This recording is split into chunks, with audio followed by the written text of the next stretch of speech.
Hi, it's Amy from Select Travel Holidays, home of Cruise Select. But as you can see, tonight I've got my chef's hat on. Now this chef's hat was actually given to me by Nuno, the executive chef on board Emerald Radiance last year when I was on the Douro river cruise. Now, one of my favourite things about holidays is the opportunity to taste all sorts of different cuisines, and I especially love cruising for just the stunning food that you have on board, but also the food that you can taste ashore as well.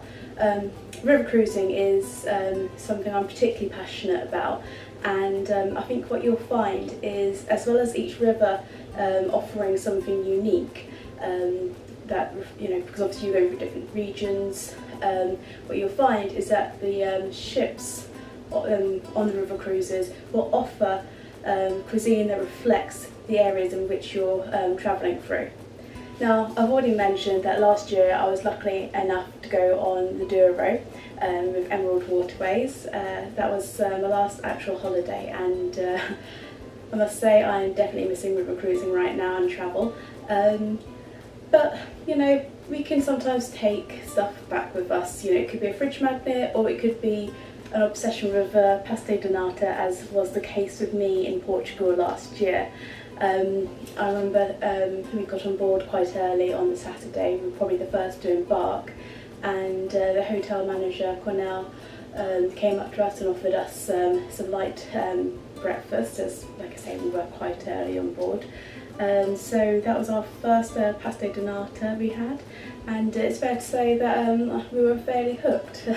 I think I had probably a minimum of 2 a day with each breakfast, minimum. And often with river cruising there'll be some onboard activities, usually to showcase some of the local culture. So some of the activities we enjoyed were the tile painting you might have seen on Jane MacDonald when she did the same cruise as us. In fact, on the same ship, she even met Nuno, amongst other members of the same crew that we met. We also did port tasting, which is ever so fun, and actually I've got some port tonight as my chef juice, I like to call it.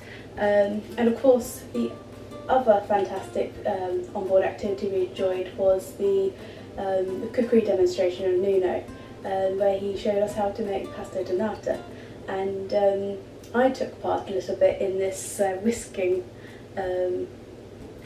Well, it wasn't really a competition, I think it was more of a demonstration of how appallingly bad I am at whisking, but it was all good fun, and that's why I got my chef's hat, so all's well that ends well. So tonight I'm going to make Pasteis de Nata, or custard tarts. These are a very famous but secretive recipe. They actually date back to the before the 19th century, when the monks and nuns used to use a lot of egg whites for starching their clothes, for their habits. So there was a lot of egg yolks going to spare, which would be used in cakes and pastries, including the custard tarts. Around the time of the 1830s, their orders had been closed, and so they still needed to make money somehow. So they started selling the recipe to a nearby sugar refinery. This was in the Belém area of Lisbon, and in fact the recipe originally came from the Pasteis dos Hieronymus, which is one of the most famous monasteries in Lisbon, and is simply stunning as a piece of architecture. And so eventually they ended up fully being closed, and so they had to sell the recipe to the sugar refinery, and the descendants of that family that owned it then still have the true secret recipe. So this is more of an approximation of a genuine Pasteis de Nata, but hopefully it will still be delicious. We shall see, of course. Now, first of all, I've preheated my oven already. I've set it to 210 degrees. I always set it about 10 degrees higher, just in case. And like I said, that's the first thing. But also very important is, as I mentioned, my chef juice. Now this is a bottle of port I got on Emerald last year. I haven't actually opened it yet. It's from Quinto de Sagredo, and I have been meaning to open this with my friend Lauren whenever she comes round, but we never quite get around to doing it, even though we end up watching Jane McDonald do the Douro again and again. We never quite get around to opening the port, so hope she doesn't mind me having a cheeky little snifter, but yeah. So first of all, well, I'll say first, after I've got my chef's juice, the all important thing, salute. First of all, we're going to make the syrup. Actually, first of all, technically, I'm going to have lots. Right.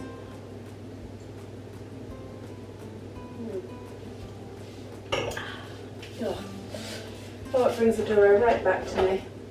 Okay, so first of all, what we need is 250 grams of caster sugar. I've used golden, partly because it was nearer in the cupboard, if I'm honest. I mean, I'm sure there's a difference in how they've been refined, etc. But yeah. Also, I think I've just got just about enough for 250 grams. So.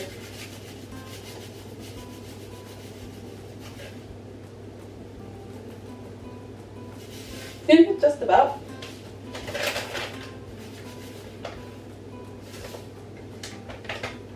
You know what? I know they say that it isn't exact science.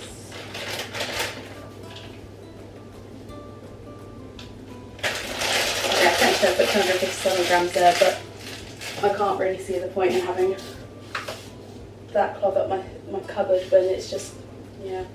Okay. So, we've got the sugar, we've also got a cinnamon stick, we also have, I've already peeled the rinds here, but this is the rind of 4 lemons.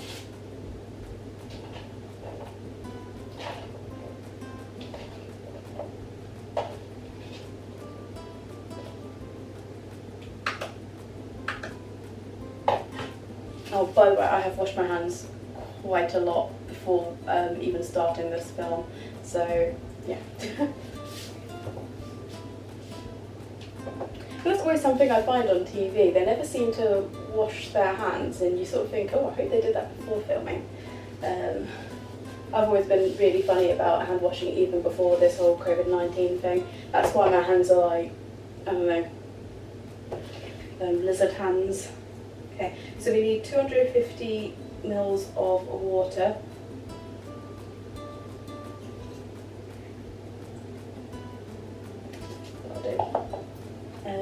Now first what we do is we bring to the boil.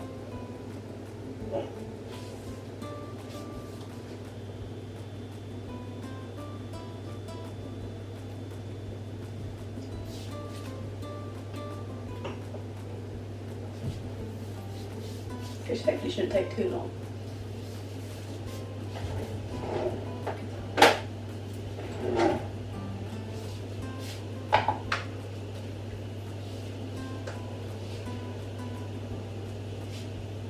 I mean, over the years I've been very lucky to have travelled and experienced many different ships, and there's always some recipes, some meals that you just really, you sometimes I still dream about them, and or they just, you see it perhaps in the supermarket, and it brings back that time and those happy memories that you had on board. I mean, I think for me, Pasteis de Nata is something that's really quite symbolic of my time on the Douro last year with Emerald Waterways, and yeah, I mean, when you have such a you know, a special and fantastic time. It's, you know, it's nice when it comes back, and even in some form or other. About my first ever cruise, starting to boil by the way, with my parents, brother and grandparents, back in '99. That's when we first, okay, now I'm gonna bring that to simmer for 3 minutes.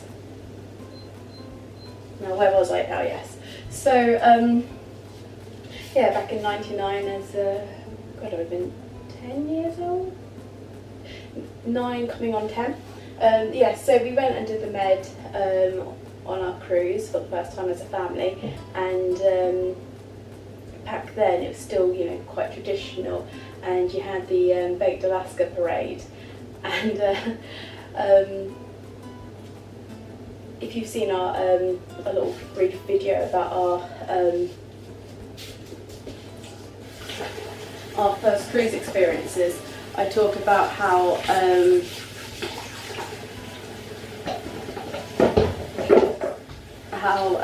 afterwards my nan recreated her own Baked Alaska and some form of Baked Alaska parade, and you know, I mean, as much as I love travel, I'm also a massive foodie. You know, I think it's one of those, I think food, as much as travel, can also connect people, and it can be very evocative, and so when you get those two things mixed together, for me that's just perfect. But yeah, so we've got 2 minutes. Perhaps I need to be thinking about what else I need to do.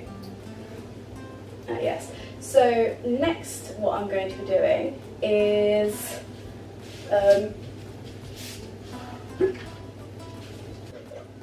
mixing some flowers together.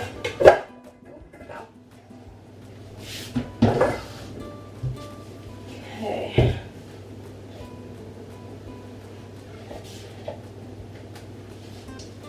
Okay, so first we've got 25 grams of plain flour.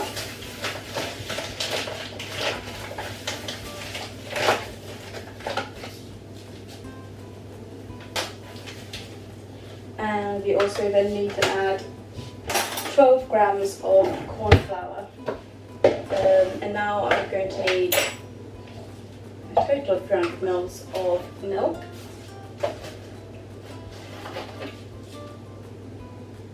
Okay, now I have some not very exact measurements here, but it just says pour in a little of the 300 mils of milk, because the rest will be put in the saucepan to be brought to the boil over a low heat, stirring regularly, so that should be fun. Okay.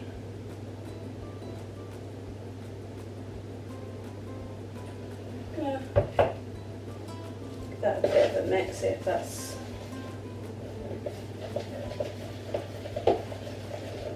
I've moved the syrupy stuff over to the side, but of course that's leaving it to cool. And once it's cool enough, we then discard the cinnamon stick and the lemon rind.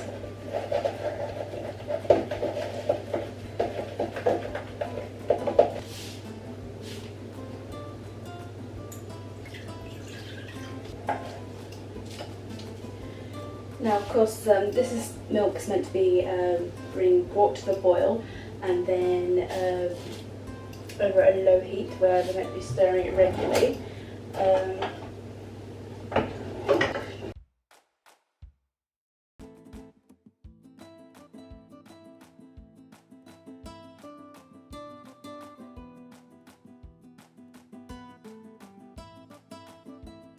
Once this milk is ready, we combine it, we pour it into the flour mixture, and that's when apparently I'm meant to whisk for 1 minute or until it's smooth and combined.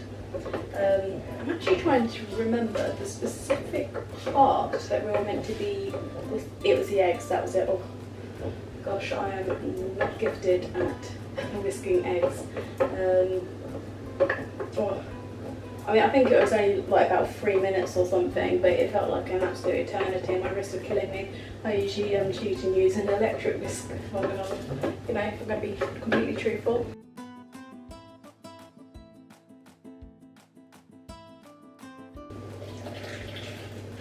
go.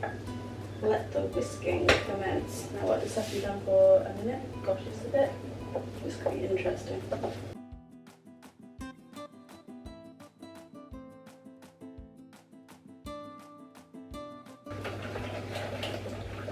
So it says to either whisk it for a minute or until smooth and combined.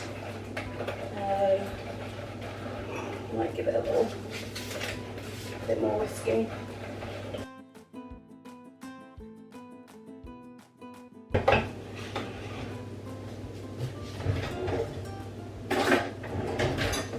That's,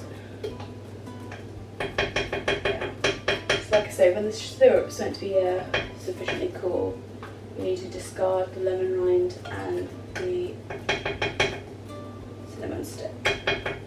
So what I'm doing now, because now what we're going to do is we're going to add the syrup to the flour and milk mixture.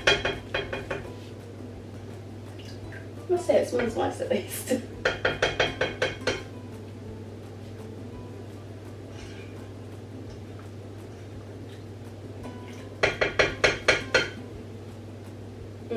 You know, I'm just remembering when we did the cookery demonstration and Nuno put in all this, you know, after the tarts had been baked, put in fresh cinnamon on top. Oh, lovely. Okay, so at this stage, it's a case of slowly whisking in the sugar until well combined. So I'm going to do it little by little.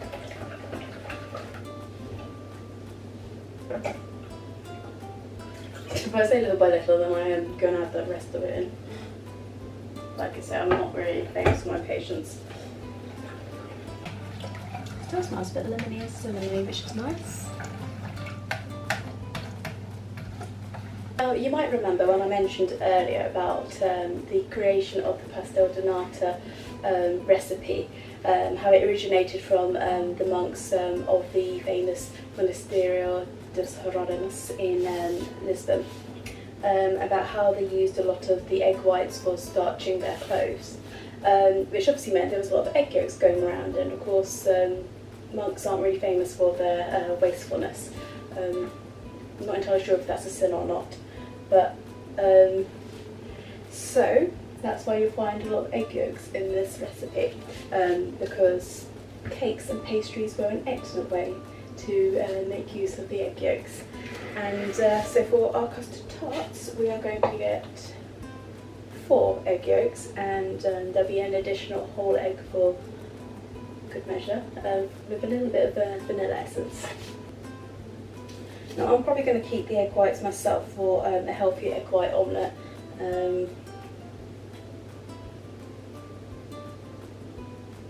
Because, you know, I'm not really a fan of the wastefulness myself either. So, I'm going to plop that in there. I'm quite nervous having a camera on me whilst I do this. Fred Astaire? Come on, darling, out the kitchen, sweetheart. You know you're not allowed in here, don't you, darling? Come on, back in the lounge. Yeah, good boy. Mommy will cuddle you later, okay, sweetheart? Sorry, that was my cat. He's generally been sleeping throughout all of this, or chilling out in the lounge, but he knows he's not really allowed in the kitchen. So that's our eggs. Ooh, I almost forgot the vanilla essence then. It's typical, isn't it? Okay. I mean, some recipes actually call for vanilla pods, which I'm sure would be actually nicer, but I don't have any to hand, and I am not going to the supermarket for the sake of getting a vanilla pod right now.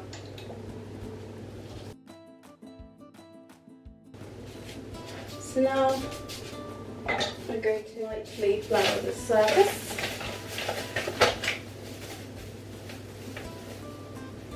That might have been a bit more than lightly.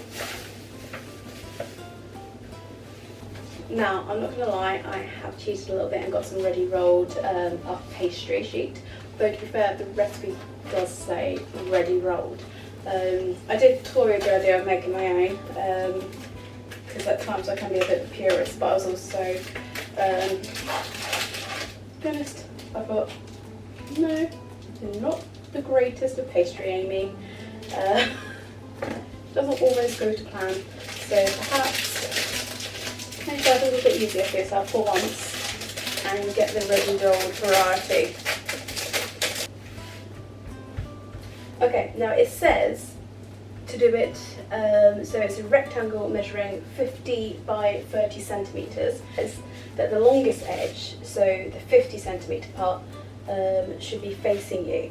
Now, I always remember 30 centimetres as the size of a ruler, so I think it translates to 20 and 12 inch, but I'm not really 100% sure of my conversions.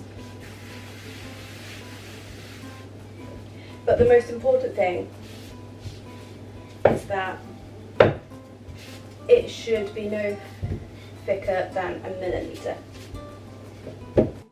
We don't want to spill the port now, do we? Okay, now I'm not entirely sure whether this is exactly 50 by 30, so that should be quite interesting.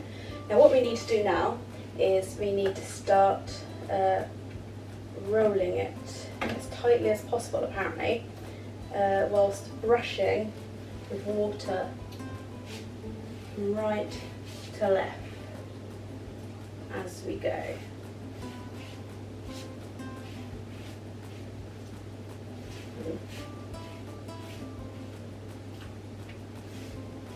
I'm just going to get a bit of a head start.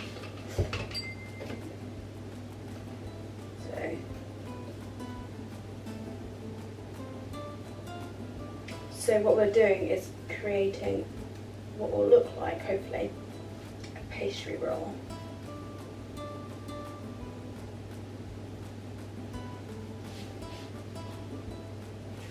not totally sure I've got quite sufficient amount of water. On the one hand, I'm worrying about drowning it in water.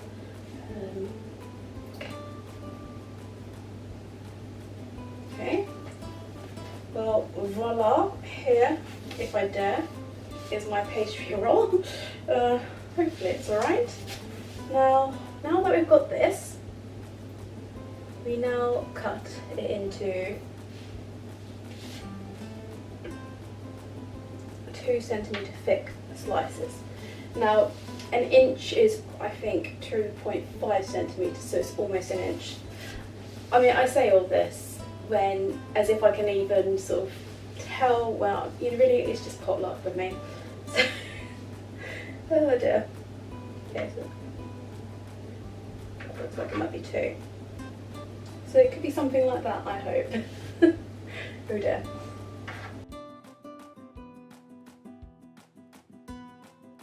Just gonna grease these little muffiny things. Pretty sure I've done this before, but you know, because traditionally they could be quite wide and quite small in digits. I mean, they're delicious either way, really, aren't they? So, okay, so now we've got our lovely greased tray. Okay, so now we've got our cut little slices of pastry. Now what we need to do is we'll place them in the holes of the muffin tin, and we massage them. Oh, we need a wet thumb, so I'll just dip my thumb in there.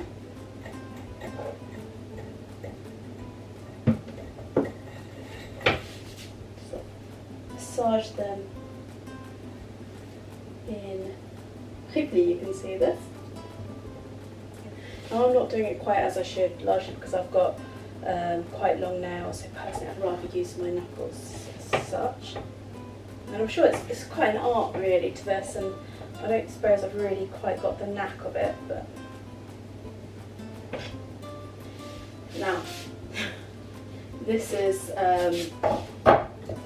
the penultimate bit, because of course we've still got our custard, and obviously now we're going to have to fill these up, not fully to the top, till almost full apparently.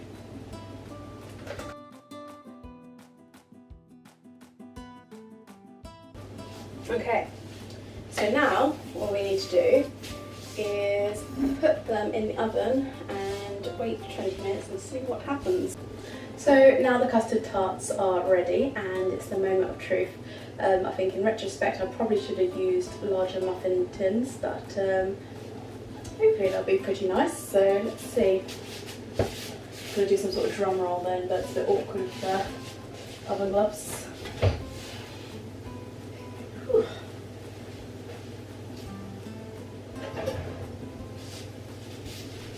So I mean, hopefully they'll be quite tasty.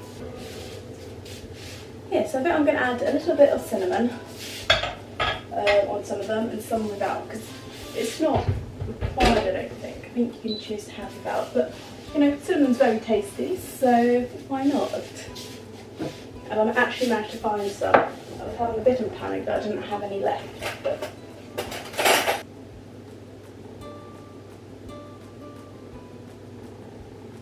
well, I say the moment of truth, obviously the, as they say, the proof of the pudding. I'm going to let this cool down a bit first, but yeah. It certainly smells delicious. So now, like I say, the proof is in the pudding, so I'm going to try this custard tart, which hopefully will be quite delicious.